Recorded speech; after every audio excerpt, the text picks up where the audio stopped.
अस्सलाम वालेकुम, welcome to the fresh episode of the tech show. सबसे पहले एक इंपॉर्टेंट बात, अगर चैनल को सब्सक्राइब नहीं किया तो भाई लाजमी तौर पर कर लें और वीडियो को लाइक भी कर दीजिएगा। आप लोगों को पता है कि जो सिचुएशन चल रही है लाइक्स और सब्सक्राइबर से थोड़ी सी मोटिवेशन काफ़ी ज़्यादा अप हो जाती है, तो आप लाजमी तौर पर कर दीजिएगा।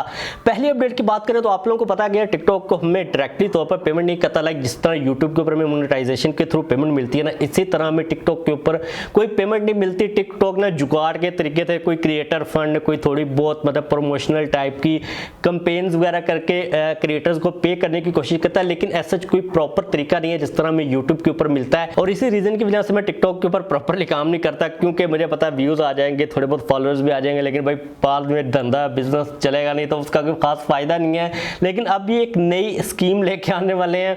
अब बेसिकली आपको ऑफर करेंगे कि आप लोग अपने कंटेंट को पेड कर सकते हो। लाइक आप लोग अपने कंटेंट को हाइड कर लोगे, उसके बाद जो बंदा आपको पे करेगा आप सिर्फ उसी को दिखा सकते हो। सिंपल जुबान के अंदर अगर आप लोगों को बताऊं तो ये उसी तरह है जिस तरह ओनली फैंस काम करता है ना। लाइक जिसने पैसे दिए हुए हैं वही उस टिकटॉकर की वीडियोस को देख सकता है। और मुझे पर्सनली तौर पर लगता है कि ये एक गिमिक ही है, इसका कोई एक्चुअल में खास फायदा होगा नहीं। और अगर हम लोग स्पेशली तौर पर पाकिस्तानी टिकटॉकर्स की बात कर लेते हैं या फिर पाकिस्तान के फॉर यू पेज के ऊपर जिस किस्म की वीडियोस आ रही होती है, मुझे नहीं लगता कि कोई भी बंदा किसी भी टिकटॉकर को पैसे देगा, पे करेगा कि भाई पे करने के बाद उसकी वीडियोस को देखेगा। तो इस किस्म का कोई भी नया सिस्टम वो लेके आने के बारे में सोच रहे हैं। और पाकिस्तान के अंदर निश्चित तौर पर ये आएगा भी नहीं, पहले बाहर कहीं पर आएगा, उसके बाद पाकिस्तान के अंदर आना हुआ तो आएगा, लेकिन मुझे लगता है कि ये बाहर कहीं फ्लॉप वगैरह हो जाएगा। लेकिन अगर हम लोग इसके प्रॉपर सोल्यूशन की बात करते हैं तो आप लोगों को पता है कि यार सिंपल सा इसका सोल्यूशन है। जिस तरह यूट्यूब मोनेटाइज करता है वीडियोस को, उसी तरह टिकटॉक वाले भी मोनेटाइज कर सकते हैं। और जो एक परसेंटेज है वो क्रिएटर के साथ शेयर की जा सकती है। एक सिंपल सा फंड है जो कि इन लोगों को समझ नहीं आ रहा। अभी एड्स भी आ गई हुई है काफ़ी ज़्यादा टिकटॉक के ऊपर,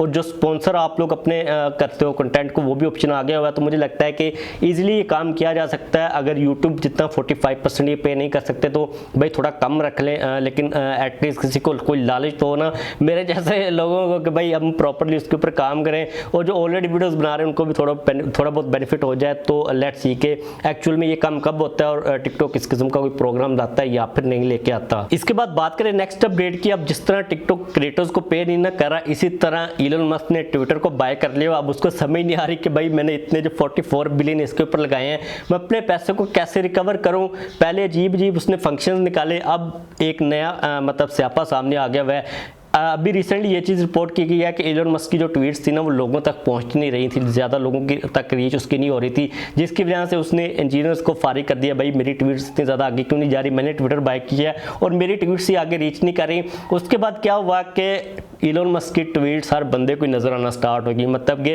उन्होंने पता नहीं क्या किया, उसको पुश कर दिया। हर बंदे ने जिसने फॉलो भी नहीं किया ना इलोन मस्क, उसको भी इसकी ट्वीट्स, उसके रिप्लाईज, उसके लाइक्स के नोटिफिकेशन जा रहे थे। और जब लोगों ने ये वाली चीज़ नोटिस करना स्टार्ट की तो उन्होंने पॉइंट किया कि भाई ये क्या सीन चल रहा है, मैंने तो इलोन मस्क को फॉलो भी नहीं किया है, मुझे क्यों इसकी सारी चीज़ें नज़र आ रही हैं। बाद में उन्होंने ये कहा कि ये बग की आगे हुआ जिसको हम लोग फिक्स करने की कोशिश करें। लेकिन मुझे पर्सनली तौर पर ये लगता है कि जिन इंजीनियर्स को निकाला होगा ना उनके ऊपर देखकर जो काम करे, उन्होंने कहा भाई इसकी ट्वीट्स को पुश करो, जैसे मर्जी करो। लेकिन लोगों ने काफ़ी ज़्यादा कंप्लेंट वगैरह की, तो अब जो है ना रीच उसको कम किया जा रहा है, उसको बग का नाम दिया जा रहा है। मतलब अजीब ये तमाचे कर रहा है, मतलब कि छोड़ दे यार, किसी और को CEO बना दे, जो दूसरी कंपनीज है उनके ऊपर फोकस करे। लेकिन भाई नहीं, उसने घुसना है, मीडिया चाहिए होता है। तो ये वाला पूरा सीन चल रहा है। लेकिन हम लोग मूव करते हैं हमारी नेक्स्ट अपडेट के ऊपर, जो कि आ रही है एप्पल के बारे में। अब एप्पल भी जो है ना वो सीधा नहीं चल रहा, उसके दिमाग में मैंने पता नहीं अजीब सी चीज़ें चल रही हैं। अब आप लोगों को मैंने कहा था पहले कि एप्पल जो है ना USB Type-C को लेके आएगा आईफोन्स के अंदर। अब ये चीज़ कही जा रही है कि जो USB Type-C होगी ना, बेसिकली वो लाइटनिंग पोर्ट ही होगी। लाइटनिंग पोर्ट को आप लोग कह सकते हो कि एप्पल थोड़ा बहुत रीडिज़ाइन कर देगा, लेकिन एक्चुअल में वो Type-C नहीं होगी, लाइटनिंग पोर्ट ही होगी। मतलब कि ये हो सकता है कि बाई से वो Type-C जैसी उसकी शक्ल बना दे, लेकिन अंदर वो लाइटनिंग पोर्ट के ऊपर कवर लगा के इस किस्म का कोई जुगाड़ लगाएगा।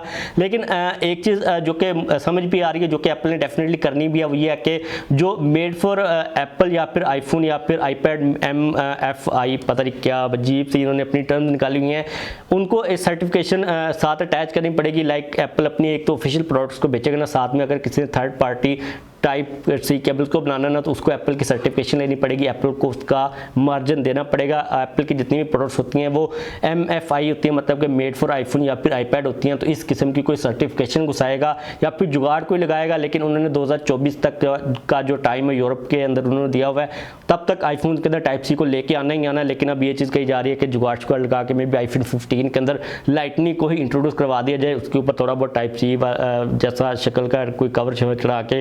तो लेट्स सी कि भाई एप्पल वाले क्या करते हैं, लेकिन ये भी मतलब इतने डीट है ना, सिंपल सी बात है भाई, टाइप सी दे दो। नहीं, इन्होंने ना बीच में अपनी सर्टिफिकेशंस और जो जुगाड़ है वो घुसाने होते हैं ताकि इनका जो मार्जिन है वो मैक्सिमम रह सके। अब क्योंकि यहाँ पर हम लोग ने एप्पल की बात किया, तो जो नेक्स्ट अपडेट है ये भी एप्पल के बारे में है, लेकिन ये काफ़ी इंटरेस्टिंग अपडेट है। अब आप लोगों को पता है कि एप्पल की जितनी भी मेजॉरिटी प्रोडक्ट्स हैं, स्पेशली तौर पर आईफोन, चाइना के अंदर बनते हैं, और एक फैक्ट्री है चाइना के अंदर फॉक्सकॉन, जिसके अंदर एप्पल के 50% आईफोन्स बनते हैं जो कि लेटेस्ट आईफोन्स होते हैं। लाइक अगर हम लोग इस वक्त देखते हैं तो जो आईफोन 14 प्रो और प्रो मैक्स हैं वो 50% एक ही फैक्ट्री के अंदर बन रहे हैं, जो कि फॉक्सकॉन। अभी रिसेंटली हम लोगों ने देखा था कि कोरोना की वजह से वहाँ पर हालात काफ़ी ज़्यादा ख़राब हुए थे, तो एप्पल की जो प्रोडक्शन थी वो काफ़ी ज़्यादा नीचे आ गई हुई थी। एप्पल तकरीबन 15 से 20 मिलियन शॉर्टेज के अंदर चल रहा था आईफोन्स की वजह से।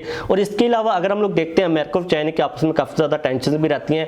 एप्पल का ये प्लान है कि वो उनकी जो डिपेंडेंसी है ना चाइना के ऊपर, उसको काफ़ी कम कर सके, और वो लोग ये कोशिश कर रहे हैं कि अपनी प्रोडक्शन को चाइना से किसी और कंट्री के अंदर मूव कर सके। और वहाँ पर आता है इंडिया। उन्होंने रिसेंटली अपनी प्रोडक्शन को इंडिया के अंदर ज़्यादा तेज़ किया, ज़्यादा स्टार्ट किया। अब सीन ये सामने आ रहा है कि इंडिया के अंदर उनकी जो फैक्ट्री उन्होंने टाटा जो उनका ग्रुप है उनके साथ मिलकर कोलैबोरेशन के अंदर बनाई, और जो आईफोन्स की केसिंग थी ना वो बनाकर इंडिया के अंदर एप्पल को दे रहे थे फॉक्सकॉन, यानी कि इंडिया से चाइना के अंदर एक्सपोर्ट कर रहे थे।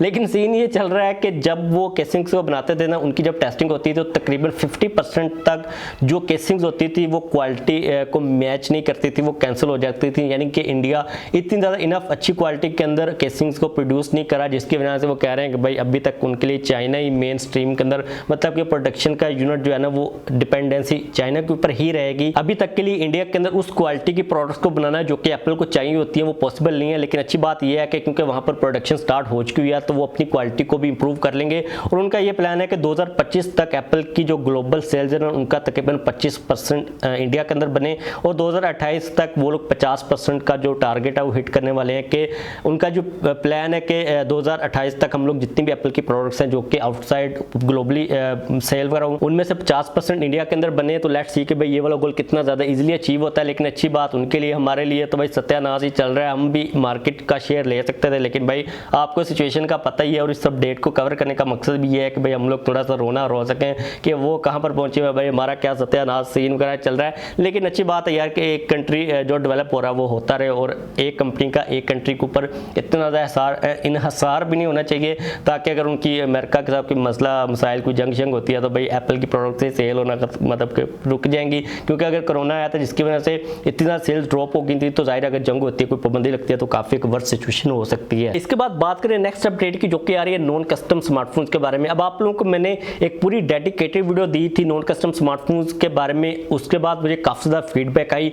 काफ़ी ज़्यादा लोगों ने ये कहा कि उनका काफ़ी ज़्यादा नुकसान हुआ, एक बंदे ने 94,000 का नुकसान कर लिया। इसके अलावा उस वीडियो को जब मैंने टिकटॉक के ऊपर अपलोड किया तो वहाँ पर काफ़ी ज़्यादा वो वायरल हो गई थी, काफ़ी ज़्यादा लोगों का वहाँ पर भी रिस्पॉन्स सामने आया। और टिकटॉक के ऊपर मुझे एक कमेंट आया था जो कि आप लोगों के साथ मैं शेयर कर रहा हूँ। इन्होंने लिखा था कि फ़ोन करके पैसे मांगते रहते हैं, फिर ब्लैकमेलिंग करते हैं कि आपने नॉन कस्टम चीज़ बाय की है, कस्टम के नाम पर भी पेमेंट लेते हैं और साइबर क्राइम की धमकी देते हैं। मतलब कि ये सीन भी वो लोग करते हैं कि फॉर एग्जांपल आपने किसी व्हाट्सएप ग्रुप या फिर OLX के ऊपर भी काफ़ी ज़्यादा स्कैम है, उनसे कोई सस्ता फ़ोन ले लिया, उन्होंने आपको भेज भी दिया, तो बाद में वो लोग ब्लैकमेल करने के ऊपर आ जाते हैं। आपको कहते हैं कि भाई आपने नॉन कस्टम चीज़ बाय की है, आप हमें एक्स्ट्रा पैसे सेंड करें, या फिर आप कहते हैं कि हम लोग आपके ऊपर साइबर क्राइम का केस करेंगे क्योंकि आपने इलीगल चीज़ बाय की है। तो इस तरह भी वो लोग ब्लैकमेल कर रहे होते हैं। अगर आप लोगों ने वो वाली वीडियो अब तक नहीं देखी तो उस वीडियो को लाजमी तौर पर देख लीजिएगा। आप लोगों को पता है कि आजकल डिफरेंट व्हाट्सएप के ग्रुप्स के अंदर, इसके अलावा OLX के ऊपर भी आप लोगों को इंतहाई सस्ते फोन नजर आते हैं, और वो लोग कहते हैं कि ये वाले फोन नॉन कस्टम है क्योंकि हम लोगों ने इनको इलीगली इंपोर्ट करवाया, तो इसलिए हम लोग काफी ज्यादा सस्ते दे रहे हैं, और कहते हैं कि भाई हमें एडवांस पेमेंट सेंड करो। तो काफी ज्यादा स्कैम चल रहे होते हैं। तो आप लोगों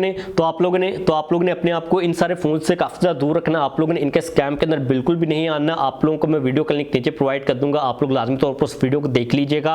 अब क्योंकि ये फीडबैक आई थी, इसका मुझे भी नहीं पता था कि इस किस्म का भी वो सीन करते हैं, इसलिए मैंने सोचा कि आप लोगों के साथ मैं शेयर कर देता हूं ताकि आप लोग इस फ्रॉड के अंदर ना हो। और ये भी हो सकता है कि वो कहें कि भाई हम आपको पहले फोन भेज देते हैं, आप बाद में पेमेंट कर दीजिएगा। ऐसा भी अगर आप करते रखते हो ना तो आपको फिर भी वो ब्लैकमेल कर सकते हैं, क्योंकि भाई आजकल स्कैम काफ़ी ज़्यादा चल रहे हैं। और ये चीज़ भी कही जाती है ना कि जब तक लोगों के अंदर लालच रहेगा ना, ये जो धोखे करने वाले हैं ये कभी भूखे नहीं मरेंगे। तो भाई ज़ाहिर है हमारा भी कसूर है, हम भी लालच के अंदर आ जाते हैं। कुछ लोगों को तो वैसे भी बेचारों को एक्चुअल रेट का नहीं पता होता, लेकिन आजकल हर किसी को इतनी अवेयरनेस लाजमी तौर पर होती है। अगर वो फेसबुक यूज़ कर रहा है, OLX यूज़ कर रहा है या फिर व्हाट्सएप को यूज़ कर रहा है, उसको पता था भाई किस प्राइस का फ़ोन कितने का मिल रहा है, उसको लेना चाहिए या नहीं लेना चाहिए। अगर वो फिर भी अपनी आंखें बंद करता है कबूतर की तरह, तो भाई फिर ऐसा ही होता है। तो बस वीडियो खत्म करते हैं। अगर आप लोगों को कोई क्वेश्चन हो तो लाजमी तो पूछ लीजिएगा।